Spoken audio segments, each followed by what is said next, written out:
அனைவருக்கும் என் இனிய தமிழர் திருநாள் வாழ்த்துக்களை அச்சாரமாக சொல்லிக்கொள்ள ஆசைப்படுகிறேன்.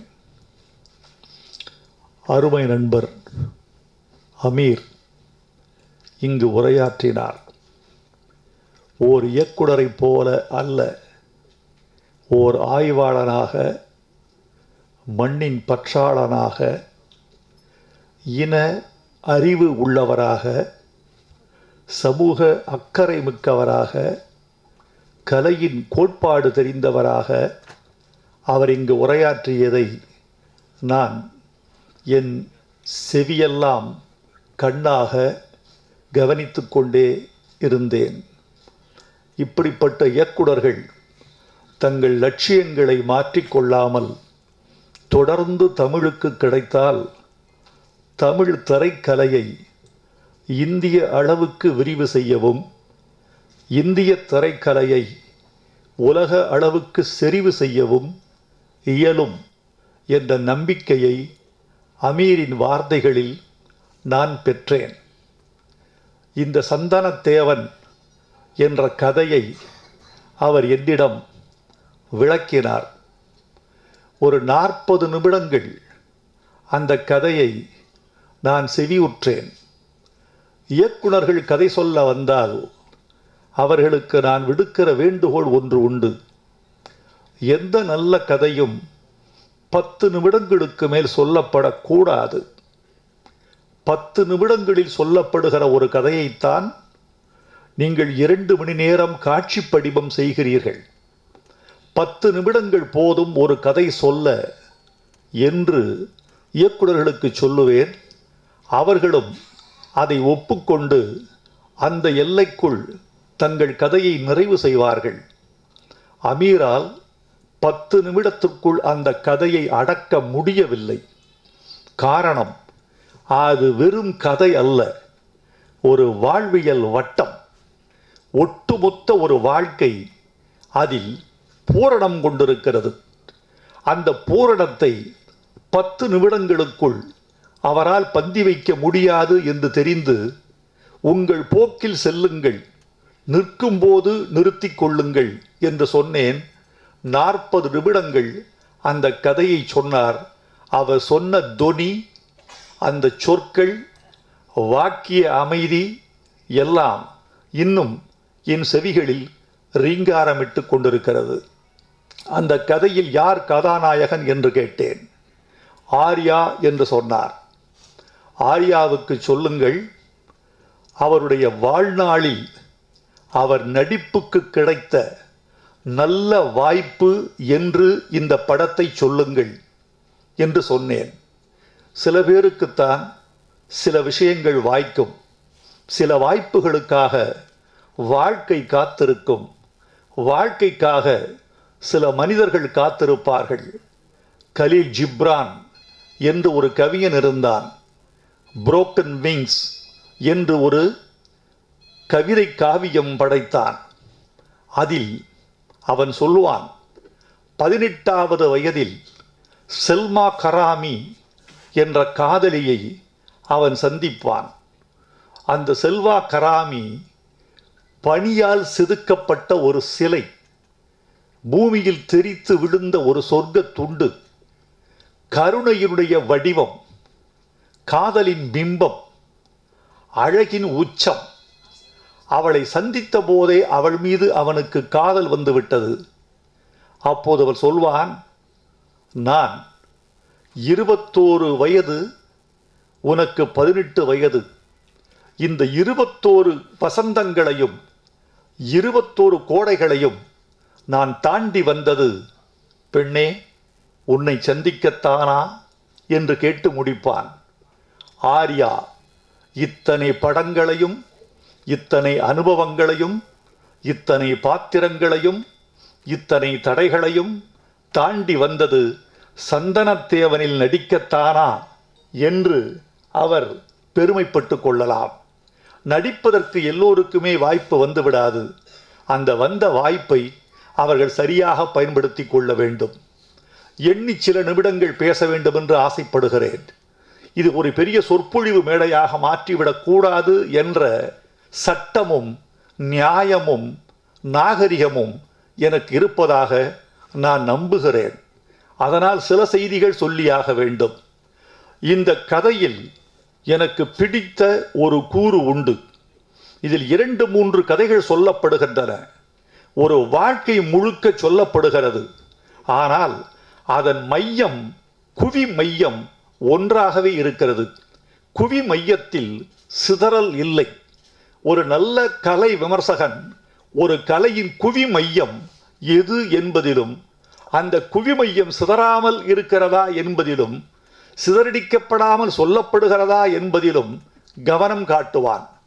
ஒரு மலையின் அழகு எதில் இருக்கிறது என்று என் 3ஆம் உலகப் போரில் நாயகி கேட்பாள். நாயகன் தடுமாறுவான். கடைசியில் நாயகி சொல்வாள், ஒரு மலையின் ஒழுங்கு அதன் ஒழுங்கற்ற ஒழுங்கில் இருக்கிறது என்று சொல்லுவாள். அதுதான் மலையின் அழகு. ஒரே மாதிரி இருந்தால் அது கான்கிரீட் பில்டிங், ஒரே மாதிரி இருந்தால் அது செய்யப்பட்டது. செய்யப்பட்டதெல்லாம் ஒழுங்காக இருக்கும், படைக்கப்பட்டதெல்லாம் ஒழுங்கற்று இருக்கும். மலை படைக்கப்பட்டது, அதன் ஒழுங்கற்ற ஒழுங்குதான் அதனுடைய அழகு என்று சொல்வாள். ஒரு பறவையின் வெற்றி இதில் இருக்கிறது என்று கேட்பார். பறவையின் வெற்றி பறப்பதில் இல்லை, விரைந்து பறப்பதில் இல்லை, பறந்து கொண்டே பாடுவதில் இல்லை, குறிப்பிட்ட இலக்கை குறிப்பிட்ட நேரத்தில் தொடுவது இல்லை. திரு நீயே சொல், பறவையின் வெற்றி இதில் இருக்கிறது. மொத்த வானத்தையும் மறக்கடித்து விட்டு ஒரு பறவை தன்னை மட்டும் கவனிக்கச் செய்யும் தந்திரத்தில் இருக்கிறது பறவையின் வெற்றி என்று 3ஆம் உலகப் போரில் அந்த நாயகன் சொல்வான். திரைக்கதையின் வெற்றி இதில் இருக்கிறது தெரியுமா? ஒரு சினிமாவின் வெற்றி திரைக்கதையில் இருக்கிறது. எந்த ஒரு விஷயத்தையும் நியாயப்படுத்துவதும், எந்த ஒரு விஷயத்தையும் அநியாயப்படுத்துவதும் திரைக்கதைதான். மிக மிக மோசமான ஒரு உள்ளடக்கத்தை மிக மிக நல்ல திரைக்கதை நியாயப்படுத்திவிடும். மிக மிக நல்ல மூலக்கதையை மிக மிக மோசமான ஒரு திரைக்கதை சிதைத்துவிட முடியும்.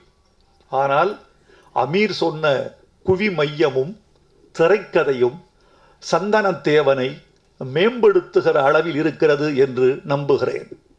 அமீர் சொன்னார், நான் தடுமாறிவிட்டேன், எனக்கான அடையாளத்தை இழந்து விட்டேன், இனி நான் சரியாக இருப்பேன் என்று அவர் ஒப்புதல் வாக்கு மூலம் இங்கு சொன்னார்.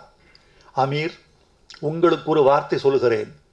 இனி எத்தனை படங்கள் எடுத்தாலும் நீங்கள் வெற்றியும் பெறுவீர்கள், நல்ல தளத்தில் பயணம் செய்வீர்கள்.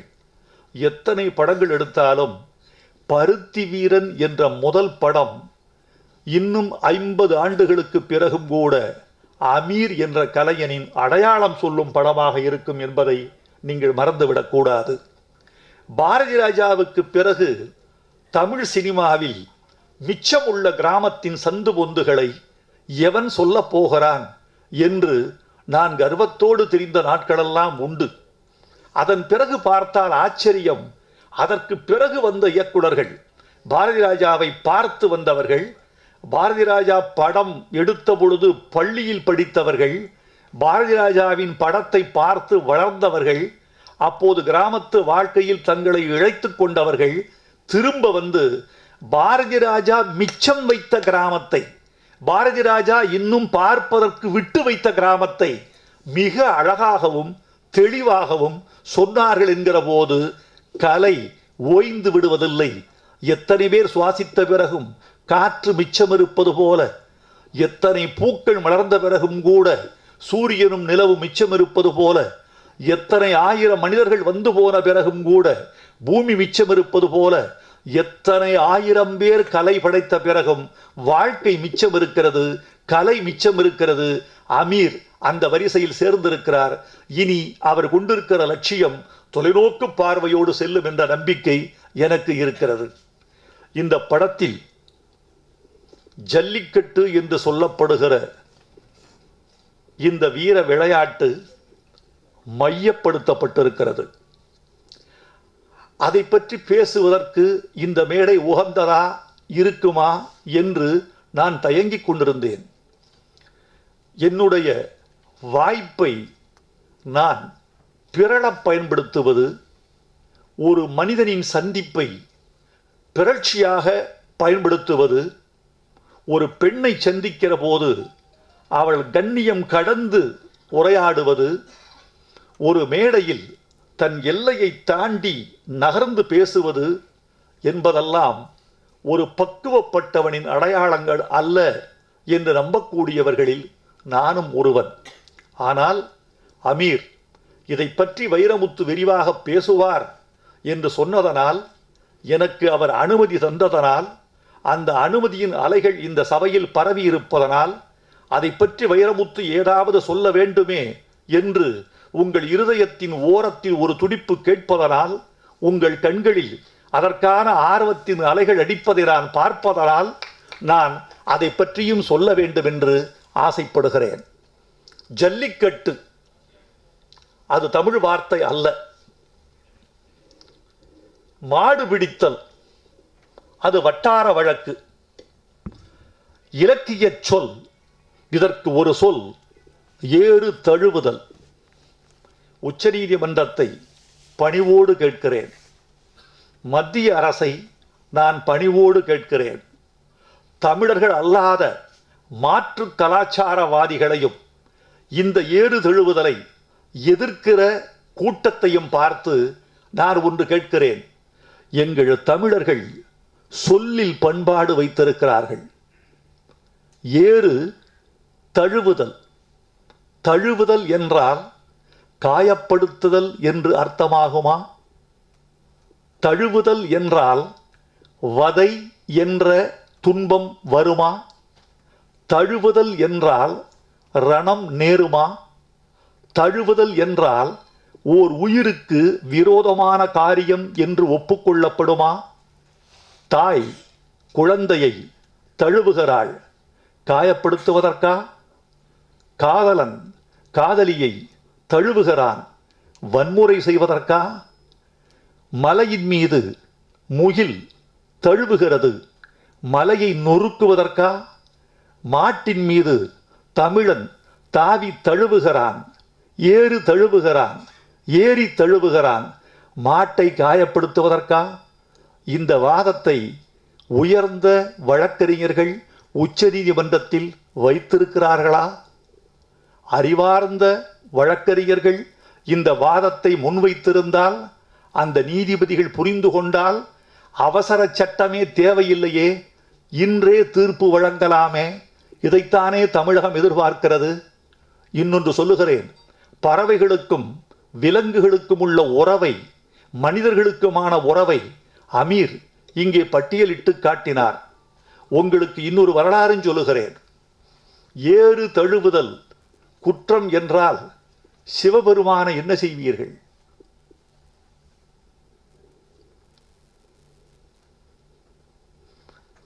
அங்கே ஒருவர் மட்டும் வரலாற்று புன்னகை புரிகிறார். அவருக்கு மட்டும் புரிகிறது வைரமுத்து விவகாரமாக பேசுகிறானே என்று. 4 யுகங்களை தாண்டி மனிதன் வந்திருக்கிறான். ஒன்று வேட்டை யுகம், இன்னொன்று வேளாண்மை யுகம், மூன்றாவது தொழில் யுகம், 4வது கல்வி யுகம், இந்த தொழில்நுட்ப யுகம்.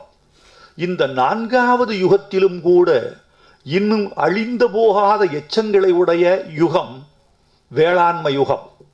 வேளாண்மை தோன்றி வெறும் 10,000 ஆண்டுகள் தான் ஆயின. 10,000 ஆண்டுகள், 10,000 ஆண்டுகள் என்பது காலப்பெருங்கடலில் ஒரு 10 துளிகள், அவ்வளவுதான். இந்த 10,000 ஆண்டுகளுக்கு முன்னால் மனிதன் வேட்டையாடி கொண்டிருந்தான். வேட்டையாடுகிற வரைக்கும் அவனுக்கு நிலம் சொந்தமில்லை. வேட்டையாடுகிற வரைக்கும் அவனுக்கு குடியிருப்பு இல்லை. உணவை தேடி அவன் அலைந்தான். அது வேட்டை கலாச்சாரம். சலித்து போனான். வேட்டையில் அவனும் பலியானான். இடங்களை இழந்தான், நிலங்களை துறந்தான், இல்லம் இல்லாமல் அலைந்தான். ஆனால் உணவு கிடைக்கவில்லை. வேட்டையாடி தீர்த்த காடுகள் நிறைய வந்து விட்டன. விலங்குகள் வெளியேறிவிட்டன. ஒருவனுக்கு தோன்றியது ஒரு சிந்தனை.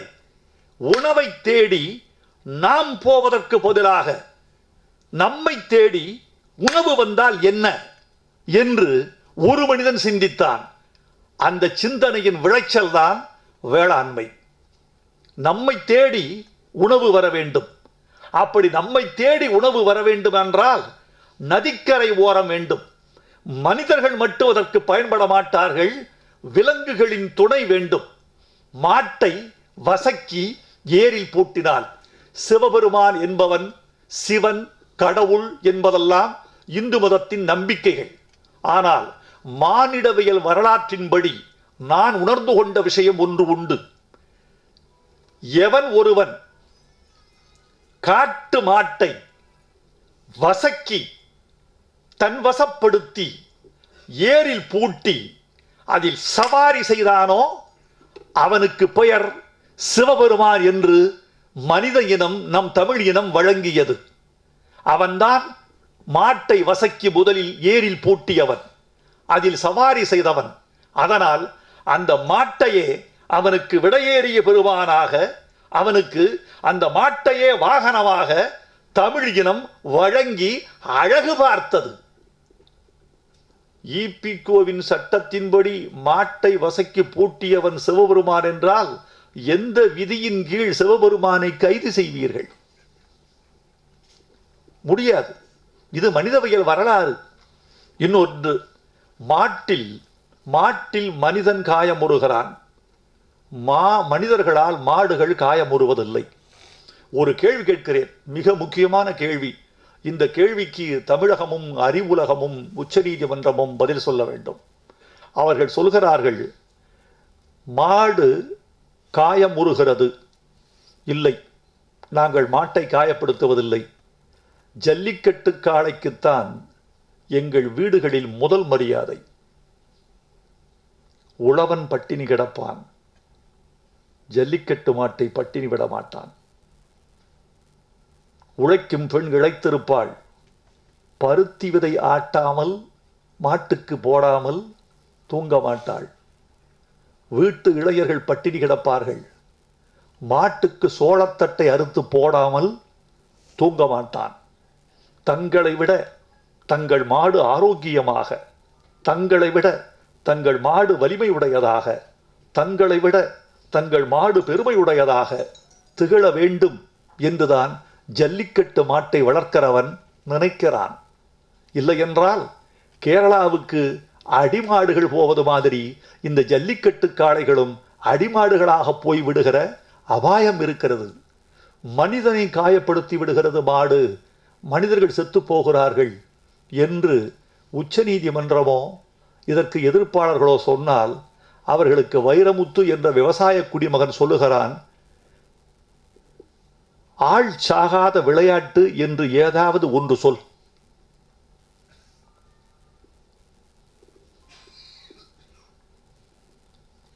விபத்து இல்லாத வாழ்வு உண்டா? மாடு பிடித்து பிழைத்தவனும் உண்டு, கல் தடுக்கி செத்தவனும் உண்டு. பசும்பொன் தேவர் பெருமான் ஒரு முறை சொன்னார், பாம்பு கடித்து பிழைத்தவனும் உண்டு, செருப்பு கடித்து செத்தவனும் உண்டு. இப்போது கேட்கிற கேள்வி மிக முக்கியமான கேள்வி. கடந்த வாரம் தூத்துக்குடியில் ஒரு பள்ளி மாணவி, அவள் பெயர் மாரீஸ்வரி, குத்துச்சண்டைக்கு போனாள். அந்த இளங்கொழுந்து, அந்த பெண்ணை பார்த்தாலே பரிதாபமாக இருந்தது. 12 முதல் 14 வயதுக்குள் தான் அந்த பெண்ணுக்கு வயது இருக்கும். இளம் கொழுந்து குத்துச்சண்டைக்கு போனாள்.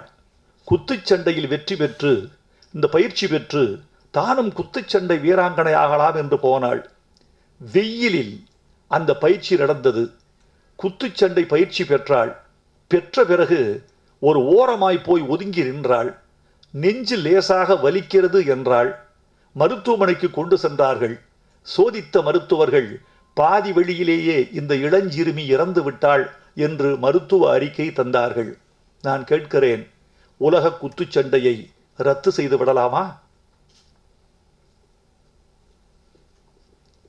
கிரிக்கெட் பந்து பட்டு வீழ்ந்தவன் இல்லையா? நீச்சல் போட்டியில் செத்தவன் இல்லையா? ஒரு சமுதாயம் இறுகி கிடக்கிறது. இறுகி கிடக்கிற சமுதாயம் கொண்டாட்டங்களை உற்பத்தி செய்து கொள்கிறது. பொங்கல் ஒரு கொண்டாட்டம், திருமணம் ஒரு கொண்டாட்டம், காதுகுத்து ஒரு கொண்டாட்டம், பூப்பெய்து விழா ஒரு கொண்டாட்டம். கொண்டாட்டங்கள் இல்லை என்றால் மனிதர்கள் நீர்த்து போவார்கள். இந்த கொண்டாட்டங்களை உண்டாக்கியதே மனித கூட்டத்தை ஒன்று சேர்க்கத்தான். இந்த கொண்டாட்டங்கள் இருப்பதே மனித வாழ்வை ருசி சேர்க்கத்தான். எனவே இந்த கொண்டாட்டங்கள் தமிழர்களின் பரம்பரை அடையாளங்கள், எங்கள் மன எழுச்சிகள், எங்களை நாங்களே புதுப்பித்துக் கொள்ள, எங்கள் இருதயத்தை ஒட்டடையடித்துக் கொள்ள, எங்கள் கைகால்களை நாங்கள் உற்சாகமாக அசைத்துக் கொள்ள, எங்கள் உடம்பை நாங்களே சோதித்துக் கொள்ள. ஒரு விஷயம் சொல்லட்டுமா? உங்க உடம்புக்கு டெஸ்ட் வச்சிருக்கீங்க. நீங்க உங்க உடம்புக்கு டெஸ்ட் ஒன்று உண்டு. நின்று கொண்டு உங்கள் குளிக்கிற போது உங்கள் எல்லா உறுப்பையும் உட்கார்ந்து கொள்ளாமல் நின்று கொண்டே தேய்க்கிற வரைக்கும் நீங்கள் ஆரோக்கியமாக இருக்கிறீர்கள். படுக்கையில் படுக்கிற பொழுது உங்களுக்கு வசப்பட்ட வசதியில் திரும்பி படுக்கிற வரைக்கும் உங்கள் உடம்பு ஆரோக்கியமாக இருக்கிறது. மாடு பிடிக்கிற வரைக்கும் எங்கள் இளைஞன் ஆரோக்கியமாக இருக்கிறான். அவன் தன்னைத்தானே நான் எதையும் சாதிக்க முடியும் என்ற நம்பிக்கை பெறுகிறான். நான் திருமணம் செய்து கொள்ளலாம், நான் நிலம் வாங்கலாம், நான் உழலாம், நான் தனிவெளி பயணப்படலாம், எந்த சுடுகாட்டையும் கடந்து போகலாம், எவன் எதிர்த்தாலும் யாரடா நீ என்று எதிர்த்து போராடலாம் என்ற உறுதியை பெறுகிறான். அந்த உறுதியின் மீது கை வைப்பதற்கு யாருக்கும் அதிகாரம் இல்லை. இந்திய இறையாண்மை இதை அனுமதிக்க வேண்டும். உச்ச நீதிமன்றம் இதற்கு எதிரான தீர்ப்பு வழங்கினால் கூட தமிழர்கள் அதை விட்டுக் கொடுக்க மாட்டார்கள் என்ற உறுதியை நான் இந்த மன்றத்துக்கு தெரிவித்துக் கொள்ள ஆசைப்படுகிறேன். என் தம்பி யுவன் சங்கர் ராஜா இந்த படத்திற்கு இசையமைத்திருக்கிறார். அவர் மாறிவிட்டார் என்று சொன்னார். மதம் மாறிவிட்டார் அதை சொல்லவில்லை. அது அவர் தனிப்பட்ட உரிமை. ஒவ்வொரு மதமும் ஒரு வாழ்க்கை முறை, அது அவர் உரிமை. மாறிவிட்டார் என்று அமீர் எதை சொன்னார் என்றால், முன்பெல்லாம் நாங்கள் தொலைபேசியில் அழைத்தால், காலையில் அழைத்தால் நாளைதான் எடுப்பார், இன்றைக்கு அப்போதே எடுக்கிறார் என்று அவர் சொன்னார். முந்தியெல்லாம் ஒரு மெட்டு தர்மதுரைக்கு நானும் ஒரு வேலை பார்த்தோம். சீனிராமசாமி கிட்ட சொன்னார், சார் ரொம்ப கஷ்டமாக இருக்குது யுவன்கிட்ட டியூன் வர்றதுக்கு, என்ன பண்ண தெரியல, அவசரமாக ஷூட்டிங் போனோம். நான் யுவனை அழைத்தேன். யுவன், உன் திறமை உனக்கு தெரியும் இல்லை, நானும் உங்கள் அப்பாவும் வேலை செஞ்ச போதுப்பா, உங்கள் அப்பாவை இன்னைக்கு வரைக்கும் நான் எதுக்கு வியர்க்கிறேன்னு தெரியுமா? ஒரு டியூன் போடுவதற்கு இன்றைக்கு வருகிற இசையமைப்பாளர்கள் 4 நாள் 5 நாள் கேட்கிறார்கள், 10 நாள் எடுத்துக் கொள்கிறார்கள் ஒரு டியூன் போடுறதுக்கு, பல்லவி போடுறதுக்கே. எனக்கு தெரிந்து ஹார்மோனியத்தின் மீது உட்கார்ந்தால் மெட்டு வராமல் ஒரு நாள் கூட இளையராஜா எழுந்து போனதில்லை, மெட்ட முடிக்காம போனதில்லை. காதல் ஓவியம் விஜிபியில் உட்காந்துட்டு 7 டியூன் ஒரே நாளில் போட்டார். நான் 2 நாள் எழுதி முடித்தேன். காதல் ஓவியம். சிந்து பைரவி 1 வாரம், முதல் மரியாதை 5 நாள், இவ்வளவுதான். இன்னைக்கு ஒரு பாட்டு போடுறதுக்கு 1 வருஷம் எடுத்துக்கிறீங்களப்பா. அந்த படம் ஓட போறதோ 3 நாள். 3 நாள் படத்துக்கு 300 நாளா டியூன் போடுவீங்க. யுவன், காலம் விரைகிறது. ஒவ்வொரு சனத்தை விட்டுறக்கூடாது. ஒவ்வொரு சனமும் இழந்தால் மீண்டும் பெற முடியாதது மானமும் காலமும் தான். இந்த 2ஐ மட்டும் இழந்தால் பெற முடியாது. மானம், காலம் 2ஐயும் பெற முடியாது. நான் வந்த உடனே எப்படி முடிவு செஞ்சோம்னா, 2 மடங்கு வேலை செய்வதுன்னு முடிவு பண்ணேன். ஏன்னா வாழ்க்கை ஒரு வாழ்க்கை தான் கொடுக்கப்பட்டிருக்கு. நான் என்ன இருப்போம், ஒரு 80 வருஷம் இருப்பேன்னு வச்சுங்க. 160 வருஷத்துக்கு வேலை செய்கிறது எப்படின்னு திட்டம் போட்டேன். 160 வருஷத்துக்கு வேலை பார்த்துட்டா 2 வாழ்க்கை வாழ்ந்துடலாம்ல.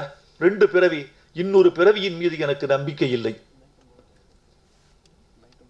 பல பேருக்கு இந்த பிறவியின் மீதே நம்பிக்கை இல்லை. நான் ஒரு பிறவிதான் உண்டு என்று நம்புகிறவன். ஆனால் 2 பிறவிக்குரிய பணிகளை செய்து விட துடிக்கிறவன். காலத்தை விட்டு விடாதீர்கள். இந்த வருஷம் நானும் யுவனும் சேர்ந்து 4 படங்கள் செய்கிறோம் இந்த ஆண்டு. இது ஒரு புதிய இளமையை தமிழுக்கு கொடுத்து வரலாம் என்று ஆசைப்படுகிறோம். யுவன் கொஞ்சம் ஒத்துழைக்க வேண்டும். என் வயதுக்கு இணையாக நீங்கள் வேலை செய்ய வேண்டும். இவன் ஒரு குழந்தை, வந்து நெஞ்சில் கள்ளமில்லாத ஒரு குழந்தை. யுவன் எனக்கு ரொம்ப பிடிக்கும். இவனை பற்றி ஒரு சம்பவம் சொல்லி விடைபெறுகிறேன். ஒரு நாள் இளையராஜா வந்து ஒரு கார் வாங்கினார் புதுசாக. அவர் வீட்டில் கார் வாங்கினோன்னே, வாங்க எல்லோரும் பீச்சுக்கு போகலாம் அப்படின்னார். ஒரு வீட்டில் பீச்சுக்கு போகலாமா அப்படி என்ன கூப்பிட்டாரு. நானும் வர்றேன்னா, நான் முன் சீட்டில் உட்காந்துக்கிட்டேன். டிரைவர் முன் சீட்டில், நான் டிரைவருக்கு பக்கத்தில். நான் ஒரு குட்டி காரு. பின்னால் இளையராஜாவும் இளையராஜா சம்சாரமும், அந்த அம்மா, அந்த சகோதரி ஜீவா, அந்த அம்மா மறக்கவே முடியாது. அவ்வளோ பண்பான சகோதரி உட்காந்துருந்தாங்க. எங்கிட்ட இடைஞ்சலாக இருக்குன்னு ஒரு பையனை தூக்கி ஏமடியில் வச்சாங்க. அவங்களுக்கு காதலர்களுக்கு இடைஞ்சலாக இருக்கான். மடியில் தூக்கி உட்கார வச்சாங்க. நான் உட்கார வைக்கிறேன். மிஸ், இந்த குழந்தை திமிருது. இருக்கிற 2 வயசு இருக்கு, 2.5 திமிருது. என் மடியில் உட்கார மாட்டேங்குது. என் மடி பத்தலை. அதுக்கு இங்கே ரொம்ப தொந்தரவு பண்ணுறாங்க உங்கள் பையன். இந்தாங்க தூக்கிறேன். தூக்கி பின் சீட்டை தூக்கி கொடுத்தேன். அவன் தான் அந்த பையன். அன்றைக்கு பின் சீட்டில் தூக்கி கொடுத்த பையன் இன்னைக்கு முன் சீட்டில் உட்காந்துருக்கான். இன்னும் வளமான உழைக்கணும். வாய்ப்பு வந்து வாய்ப்பு எல்லா காலத்திலையும் வாய்ப்பு எல்லாருக்கும் வந்து விடாது. வாய்ப்புள்ள காலத்தில் 2 மடங்கு 3 மடங்கு வேலை செஞ்சிடணும். அமீர், ரொம்ப மகிழ்ச்சியாக இருக்குது. நான் இவ்வளவு பேச வேண்டும் என்று நான் நினைத்து வரவில்லை. உங்கள் பேச்சு என்னை தூண்டியது, உங்கள் கதை என்னை தூண்டியது, நண்பர்களின் ஆர்வம் என்னை தூண்டியது. சந்தானத்தேவன் வெற்றி பெறும், இது ஆரூடம் அல்ல. அந்த கதை எனக்கு தந்த நம்பிக்கை. நான் வந்து ஒலிபெருக்கி முன்னால் பொய் சொல்வது ஒரு பெரிய தேச துரோகம். ஒலிபெருக்கி முன்னால் பொய் சொல்கிறவர்களை கணக்கெடுத்து பார்த்தால் நாடு தாங்காது. எனக்கு ஒரு ஆசை, இந்த ஒலிபெருக்கி கண்டுபிடிக்க வேண்டும். பொய் சொன்னால் ஷாக் அடிக்கிற ஒலிபெருக்கியை கண்டுபிடித்து விட்டால் நாட்டில் ரொம்ப பேர் மேடையில் விழுந்து விடுவார்கள். ஆனால் இந்த படம் வந்து வெற்றி பெறும் என்ற நம்பிக்கை எனக்கு இருக்கிறது. காரணமே இந்த கதை தந்திருக்கிறார். நீங்கள் சொன்னீங்க அமீர், இங்கே பாருங்க, ஒரு விஷயம் சொல்கிறேன். இந்த விஷயம் முக்கியமான விஷயம். எந்த கலைஞனாக இருந்தாலும் தமிழகத்தில் நிறைய இயக்குநர்கள் வருகிறார்கள், நிறைய புதிய சக்திகள் வருகின்றன. அவர்களுக்கு ஒரு வார்த்தை, உங்கள் நெஞ்சில் அறையாத எதையும் கலை செய்யாதீர்கள். இவ்வளவுதான் சிம்பிள். உங்க நெஞ்சில் அரைஞ்சிருக்கணும் ஒரு சம்பவம். அது வாழ்க்கையா இருக்கலாம், படிச்சிருக்கலாம், பார்த்து இருக்கலாம், கேட்டு இருக்கலாம். உங்கள் நெஞ்சில் அறையாத எதையும், உங்கள் உடம்பின் வழியாக அனுபவம் பதிவு செய்யாத எதையும் நீங்கள் கலை செய்யாதீர்கள். அந்நியமாகிறதெல்லாம் கண்ணியம் இல்லாமல் போய்விடுகிறது. உங்கள் உதிரத்திலிருந்து, உதரத்திலிருந்து, நெஞ்சிலிருந்து, வாழ்விலிருந்து, சம்பவங்களிலிருந்து, உங்களுடைய அவமானத்திலிருந்து, உங்கள் வெற்றியில், கண்ணீரில், தோல்வியிலிருந்து, உங்கள் தகப்பன், பாட்டன், மாமன், மாமி, அத்தை, சித்தி, இவர்கள்ட்ட இருக்கிற கலை, இவர்கள் வாழ்வில் இருக்கிறது சினிமா. அதை தோண்டி எடுத்து கலை செய்யுங்கள். தமிழ் சினிமா வாழும், வாழ வேண்டும். வணக்கம்.